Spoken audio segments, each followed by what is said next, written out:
नमस्कार, आप देख रहे हैं इक्वालिटी न्यूज़ और मैं हूँ काजल आपके साथ। चलिए नजर डालते हैं आज की प्राइम टाइम खबरों में इस वक्त की बड़ी खबरों पर। आज यानी 26 जुलाई को देश भर में कारगिल विजय दिवस मनाया गया।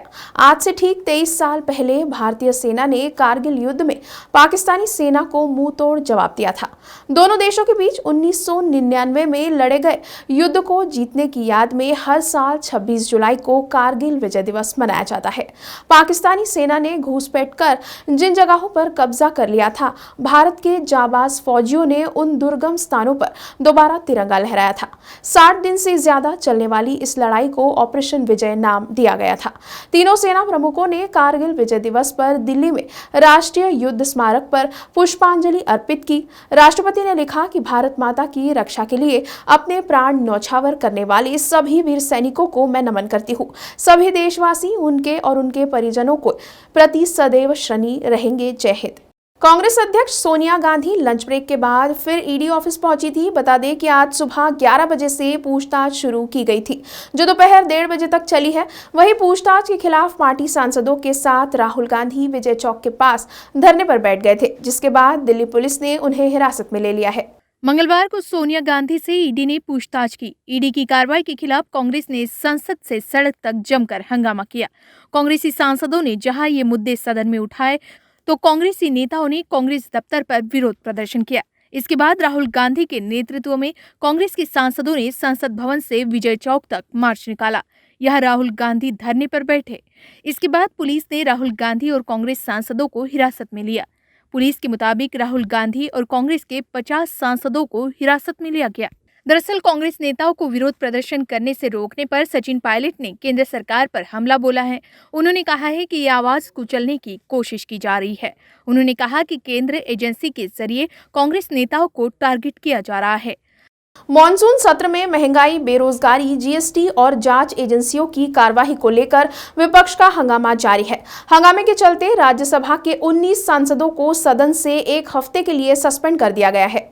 संसद में विपक्ष लगातार महंगाई और जीएसटी की बढ़ी हुई दरों को लेकर विरोध प्रदर्शन कर रहा है।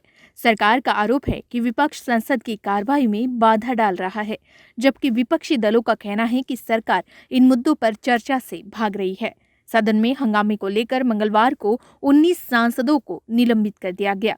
इससे पहले सोमवार को कांग्रेस के 4 सांसदों को सस्पेंड कर दिया गया था। बताया जा रहा है कि ये राज्यसभा सांसद सदन के वेल में प्रवेश करने और नारेबाजी करने के लिए एक हफ्ते के लिए निलंबित किए गए हैं। राज्यसभा में हंगामे को लेकर विपक्षी सांसदों के खिलाफ कार्रवाई की गई है।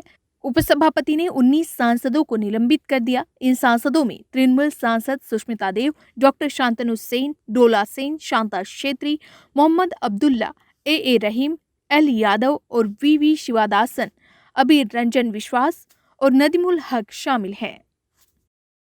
नेशनल हेराल्ड मामले में सोनिया गांधी से आज ईडी की टीम एक बार फिर से पूछताछ कर रही थी। इसको लेकर कांग्रेस नेता फिर से धरना प्रदर्शन कर रहे थे। बिहार की राजधानी पटना में गांधी मैदान में गांधी मूर्ति के पास कांग्रेस के प्रदेश स्तर के कई नेताओं के साथ ही अन्य कई नेता कार्यकर्ता शांतिपूर्ण धरने पर बैठे थे। इससे पहले कांग्रेस के कई वरिष्ठ नेताओं और कार्यकर्ताओं ने कारगिल चौक से ईडी कार्यालय तक मार्च किया था और ईडी कार्यालय का घेराव भी किया था। कांग्रेस अध्यक्ष सोनिया गांधी से ईडी की दूसरी बार पूछताछ के खिलाफ आज देश भर में कांग्रेस एक बार फिर सड़कों पर नजर आया। देश भर में जहां महात्मा गांधी की प्रतिमाओं के पास कांग्रेस ने प्रदर्शन किया, वहीं दिल्ली में नेताओं का जमावड़ा कांग्रेस मुख्यालय में देखा गया। कांग्रेस के मुताबिक दिल्ली पुलिस ने राजघाट पर सत्याग्रह की अनुमति नहीं दी, लेकिन सोनिया गांधी से पूछताछ के मुद्दे पर कांग्रेस सांसद सदन के अंदर मोदी सरकार पर राजनीतिक प्रतिशोध के तहत केंद्रीय एजेंसियों द्वारा दुरुपयोग करने का आरोप लगाते हुए प्रदर्शन किया, फिर पार्टी मुख्यालय आकर प्रदर्शन किया। बता दें कि कांग्रेस के धरना प्रदर्शन में कांग्रेस नेताओं ने हम होंगे कामयाब इस तरह गाना भी गाया और गांधी जी की प्रार्थना भी की। इससे पहले 21 जुलाई को कांग्रेस के प्रदर्शन में बड़ी संख्या में झुग्गी झोपड़ी के लोग बुलाए गए थे। उन लोगों को यह मालूम भी नहीं था कि वे किस पार्टी के कार्यक्रम में आए हैं और क्यों आए हैं। मंगलवार को धरना प्रदर्शन में झुग्गी झोपड़ी के लोग बिल्कुल नहीं दिखे। नेताओं ने मोदी तेरी तानाशाही नहीं चलेगी, हम लड़े थे गोरों से, अब लड़ेंगे चोरों से, जब जब मोदी डरता है ईडी आगे करता है के नारे भी लगाए गए। महाराष्ट्र के डिप्टी सीएम देवेंद्र फडणवीस ने शिवसेना प्रमुख उद्धव ठाकरे पर तंज कसते हुए कहा कि मैं फिक्स मैच नहीं देखता, मैं हमेशा लाइव मैच देखता हूं। दरअसल देवेंद्र फडणवीस का यह बयान शिवसेना के मुखपत्र सामना में छपे उद्धव ठाकरे के बहुचर्चित साक्षात्कार को लेकर आया है। सामना में प्रमुखता से छपे लेख में उद्धव ठाकरे ने कई मुद्दों पर टिप्पणी की है। उन्होंने इस इंटरव्यू में एकनाथ शिंदे समूह और भाजपा पर भी निशाना साधा है। दरअसल शिवसेना के मुखपत्र सामना में छपे उद्धव ठाकरे के इंटरव्यू पर मीडिया ने डिप्टी सीएम देवेंद्र फडणवीस से उनकी प्रतिक्रिया जाननी चाहिए। बता दें कि देवेंद्र फडणवीस से उद्धव ठाकरे की भाजपा की आलोचना के बारे में पूछा गया था। उस पर देवेंद्र फडणवीस ने कहा कि मैं फिक्स मैच नहीं देखता, मैं लाइव मैच देखता हूँ। देवेंद्र फडणवीस ने कहा कि मैं इस बारे में कुछ दिनों बाद बात करूंगा। देवेंद्र फडणवीस ने पुणे में संभाजी महाराज की समाधि के संबंध में विपक्ष के नेता अजित पवार के दावे का खंडन किया है। बता दें कि अजित पवार ने आरोप लगाया था कि संभाजी महाराज की समाधि का काम रोक दिया गया। तो वही देवेंद्र फडणवीस ने कहा कि अजित दादा जैसे नेता को भी ऐसा आरोप लगाने से पहले जानकारी लेनी चाहिए थी। संभाजी महाराज की समाधि का निर्माण रुका नहीं है। इसके विपरीत मैंने संबंधित फाइल पर एक टिप्पणी लिखी है कि संभाजी महाराज की समाधि के कार्य को स्थगित करना उचित नहीं होगा। उत्तर प्रदेश के मुख्यमंत्री योगी आदित्यनाथ सरकार ने एक बहुत बड़ा फैसला किया है। योगी सरकार ने अब सरकारी स्कूल में पढ़ने वाले बच्चों के लिए स्कूल ड्रेस से लेकर स्टेशनरी तक का सामान फ्री कर दिया है। दरअसल सरकारी स्कूल के बच्चों को अब स्कूल ड्रेस के लिए 1200 रुपए भी दिए जाएंगे। बता दें कि योगी सरकार के इस फैसले से अब इस राशि से स्टेशनरी का सामान भी खरीदा जा सकेगा। उत्तर प्रदेश की राजधानी लखनऊ में मंगलवार को मुख्यमंत्री योगी आदित्यनाथ की अध्यक्षता में कैबिनेट बैठक हुई। इस बैठक में ही उत्तर प्रदेश सरकार ने बच्चों को स्कूल ड्रेस देने को लेकर ये फैसला किया है। यूपी कैबिनेट बैठक में 6 अहम प्रस्तावों पर मुहर लगाई गई है, जिसमें बच्चों के लिए स्कूल ड्रेस और स्टेशनरी की फीस को बढ़ाना भी शामिल किया गया है। यूपी सरकार द्वारा इस राशि को सीधे बच्चों के अकाउंट में भेजा जाएगा। इसके जरिए वे अपने लिए ड्रेस और स्टेशनरी की खरीदारी कर सकेंगे। दरअसल अभी तक स्टूडेंट को स्कूल ड्रेस और स्टेशनरी के लिए 1100 रुपये देने का प्रावधान था। ये पैसे स्टूडेंट को उनके द्वारा स्कूल में दिए गए अकाउंट नंबर में सीधे ट्रांसफर कर दिए जाते थे। हालांकि कैबिनेट बैठक के बाद फैसला लिया गया है कि अब स्कूल ड्रेस और स्टेशनरी के लिए दिए जाने वाले पैसे को बढ़ाया जाए। इस तरह इसमें 100 रुपये का इजाफा किया गया है।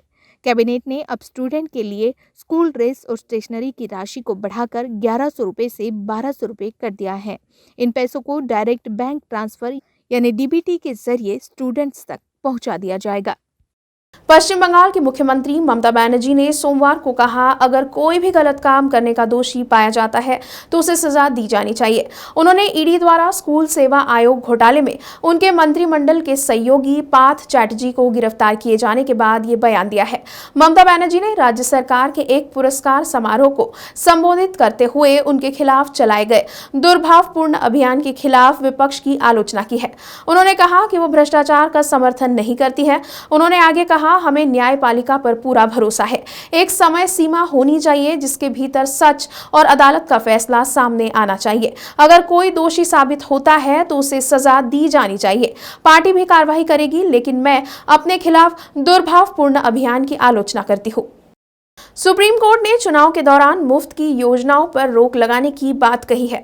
इसके लिए केंद्र सरकार को निर्देश दिया गया है कि जल्द से जल्द इस दिशा में कोई कदम रास्ता निकाले। एक याचिका पर सुनवाई करते हुए सुप्रीम कोर्ट ने यह कहा, इस मामले पर अगली सुनवाई 3 अगस्त को होगी। वोटर्स को लुभाने के लिए मुफ्त की योजनाओं की घोषणाओं पर सुप्रीम कोर्ट ने 3 मार्च को आपत्ति जताई थी, जिस पर याचिकाकर्ता ने याचिका वापस ले ली थी। लेकिन मंगलवार को कोर्ट ने इसी तरह के एक दूसरे पेंडिंग मामले में सुनवाई करते हुए ये निर्देश दिया है।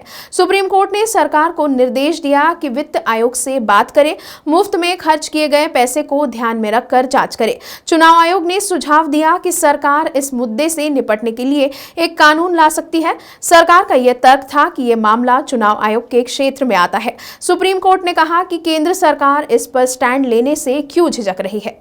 प्राइम टाइम खबरों में अभी के लिए इतना ही। फिर होगी आपसे मुलाकात। तब तक के लिए आप देखते रहिए इक्वालिटी न्यूज़। खबरों को और भी विस्तार से देखने के लिए आज ही हमारे फेसबुक पेज को लाइक और फॉलो करना ना भूलें। साथ ही हमारे यूट्यूब चैनल को सब्सक्राइब करें। अब आप अपना लोकप्रिय चैनल इक्वालिटी न्यूज़ नागपुर के डिजाना केबल नेटवर्क चैनल नंबर 94 और एशियन GTPL केबल नेटवर्क के चैनल नंबर 99 पर भी देख सकते हैं।